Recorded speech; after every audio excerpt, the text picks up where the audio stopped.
Okay, we've already demonstrated that when we have objects colliding in which we can apply the impulse approximation, that just means that the only important forces during the short time of the collision are the contact forces between the colliding objects. Then the total initial momentum is equal to the total final momentum. But even though we know momentum is conserved in that case, there are still an infinite number of possible final speeds for the two objects that are consistent with the conservation of momentum. So let's get a little bit of a visual on that to try to describe this more concretely. We're going to imagine two carts, maybe carts on a frictionless track that are going to collide with each other. We could say their masses are m1 and m2. In this case that I'm picturing down here, I'm imagining they have the same mass and they're heading towards each other with equal and opposite velocities. So I'm not necessarily assuming that has to be true, but let's just visualize this very specific cases. Equal mass carts, opposite velocities in the initial state, and they have a very quick collision with each other. What are the possible final states? The answer is there's more than one possible final state. Let's look at a few of them. One possibility is if the two objects, there may be like really bouncy rubber balls that are they don't lose any energy in the collision, so they collide and then they end up shooting backwards along the opposite directions each was going with the same opposite velocity that they had before. Okay, that particular case, in which case the total initial kinetic energy, that would be 1/2 m1 v initial squared plus 1/2 m1 v initial squared, they both have the same kinetic energy, is equal to the same kinetic energy afterwards because they have the same masses and the same speeds. If the kinetic energy is conserved from before to after, we call that an inelastic collision. Elastic means kinetic energy is conserved. It's just a different name for it in the collision. Here's a different scenario. Again, consistent. So notice that in this particular case, the total initial momentum is 0, right? Because these have equal and opposite momenta. One has a momentum to the right, the other one has an opposite momentum to the left. So the total momentum initially is 0, total momentum is finally 0. So this is one thing that's consistent with the conservation of momentum. Imagine now the two objects come and they collide and they stick together. And in this case, because they have equal and opposite momenta, when they stick together, they're not moving in the final state. That wouldn't have to be true if they had different masses or different velocities. But in this case, because everything's symmetric, they're going to stick together and the whole combined object is going to be motionless afterwards. In that case, when they stick together, we refer to this kind of collision as a completely inelastic collision. Sometimes people call it a perfectly inelastic or totally inelastic collision. They all mean the same thing. And what that means is the final kinetic energy is as small as possible while conserving momentum. In this particular example, the final kinetic energy is actually 0. But in other cases, the final kinetic energy won't be able to be 0. For example, if the mass on the right were at rest initially and the one on the left were coming in toward the right, if they stick together, they can't just have 0 kinetic energy in the final state, because if the final speed were 0, initially there would be some momentum to the right, and in the final state there would be no momentum to the right, so that wouldn't be consistent with the conservation of momentum. So in that case, one of them would have to move. But in this case, the lowest possible final kinetic energy is 0. So if they have the lowest possible final kinetic energy in the final state, that always corresponds to the situation where all the objects that are colliding stick together as if they're all covered in Velcro and they move as a unit afterwards. So elastic, that's one end of the spectrum. Completely inelastic is the other end of the spectrum. In between, we could imagine, well, maybe instead of having an elastic collision, these are sort of not so good rubber balls. They bounce off of each other, but they bounce back with maybe half their velocity, each one, that they had in the initial state, half the speed. Well, it's still consistent with the conservation of momentum. Initially 0 momentum, final 0 momentum, because they're equal and opposite momenta. But in this case, the final kinetic energy is clearly less than the initial kinetic energy. So anytime the final kinetic energy is less or not equal to the initial kinetic energy, we'll call that an inelastic collision, generally you lose kinetic energy, so the final kinetic energy is less than the initial. And of course, I just did one example there, but it could be one third or 3/4 or any fraction of the initial speed that these go off with. So there's an infinite number of inelastic collisions that are in between elastic and completely inelastic. Completely inelastic is a very special case of all these other inelastic collisions. Finally, there's another case that you might not think of because we're not thinking of very complicated contraptions, but we might have these carts. Maybe when they collide with each other, a little explosion is set off in the very short time they collide, which causes the carts to move apart with an even faster speed in the two directions that they came from than they came in with.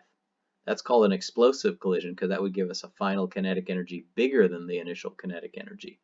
Another something that doesn't involve chemical explosives, you could imagine one of the carts has a spring on the side of it that's going to collide with the other one, and the spring is compressed initially, and there's a little clip that's keeping it compressed, but somehow when the two collide, that clip gets knocked free and the spring pushes them apart and they shoot apart faster than they did before. That would be an example of an explosive collision.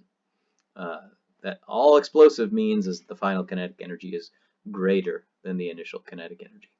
Let's do a couple of examples illustrating this in different cases.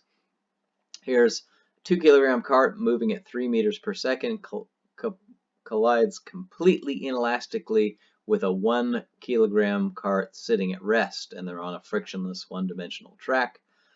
Find the final speeds of the two carts, and all we have to do is use the fact that it's completely inelastic, and in this case that's sort of a code word to tell us it means the objects are stuck together in the final state. So we're going to use that to our advantage and apply it in the conservation of momentum. So in this case, the before picture looks like this.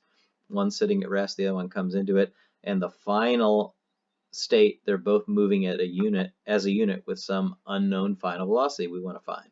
So we apply, we usually define an x-axis, apply the conservation of momentum to the x components of the momentum, write it out in terms of mv's, put in the information we know. So m1 is 2 kilograms moving at 3 meters per second in the plus x direction, m2 is at rest, and finally there's only a single object moving with the unknown x component, and when we solve for that unknown v final x, we get 2 meters per second.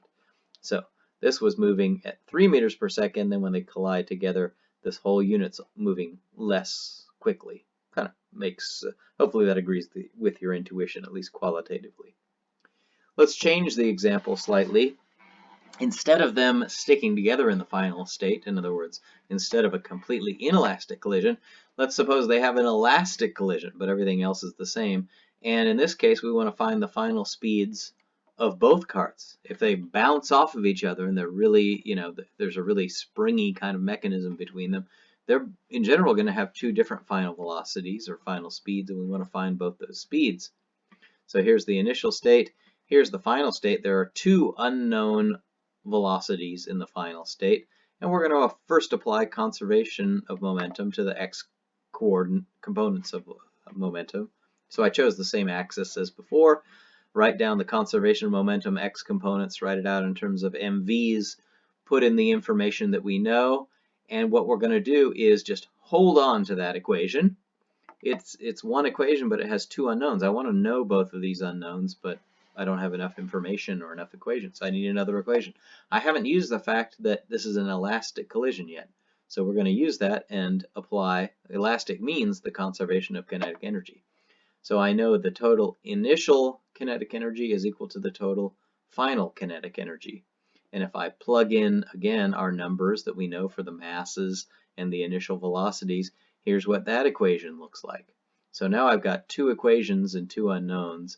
And in principle, we can solve for what v1 final x and v2 final x are there by some substitution process. Now, practically speaking, it gets a little bit messy because of the squares on these ones in the kinetic energy term.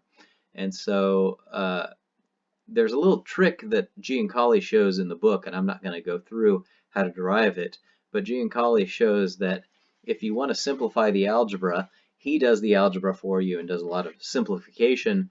And the idea is you can replace this complicated kinetic energy equation. This requires a lot of justification with this simpler equation that says that the relative velocities of the two in the final state is equal and opposite to the relative velocities in the initial state. In other words, if I take v2x minus v1x in the initial state, that's equal and opposite to v2x minus v1x in the final state. When you do that, the squares go away. So now I'm going to solve the system consisting of this first equation, conservation of momentum, and this one. And I'm not going to bother to do it, but you can solve that. And it's pretty straightforward to figure out what they are. We won't use that result a lot, but I think you see it in the book somewhere. All right, let's now try the other parts of problem 1 on the worksheet. So we're now going to complete problem 1 parts B2 and B3. B2 asks, in the collision that's described above for part B1, that's where in this case, the two do not stick together, but we're given the final velocity of the 12 kilogram stone. We were able to figure out the final velocity of the 3 kilogram stone. It's going to the left in the negative x direction at 1 meter per second. Is it an elastic collision? If not, how much kinetic energy is gained or lost in the collision?